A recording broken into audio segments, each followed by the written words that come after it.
We all know of God, Satan, angels, and demons. But is there more to the unseen realm than that? Scripture alludes to a divine council, sons of God, and other confusing concepts. And why do we just skim over these scriptures? I was a PhD student in biblical Hebrew studies. I had read every word in Scripture, but I had never seen it. One Sunday morning, a colleague of mine handed me a Hebrew Bible, open to Psalm 82, and said, "Here, read this closely." God has taken his place in the divine council. In the midst of the gods, he holds judgment. God in the midst of other gods? That sounded heretical at first. But this concept showed up in Genesis, Deuteronomy, the Gospels, and Revelation.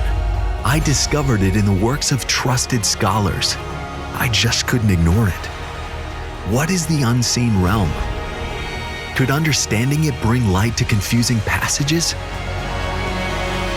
Could it clarify some unclear concepts in the Bible and even help us understand Jesus' mission better?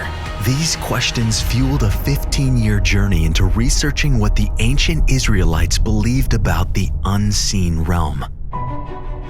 I like to think of it this way.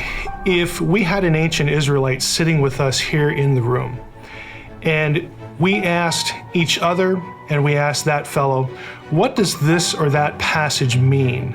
How do you read it? What goes off in your head when you read these words? His answer is going to be a lot different than what our answer would be, especially when we're in some text that we think is either really strange or odd or just plain weird or even scary because of the supernatural presuppositions behind it. That's what I want readers to get. Scholars, because of the rationalistic Western mindset, are detached from talking about these things and tend either not to see them or tend to try and play them down or are not sure what to do with them. I just think of Exodus chapter 12, verse 12, where on the eve before the death of the firstborn, God announces to Israel, on this night I will have victory over the gods of Egypt. Gods there is being used to refer to those spiritual powers that are supportive of Egypt. They are real.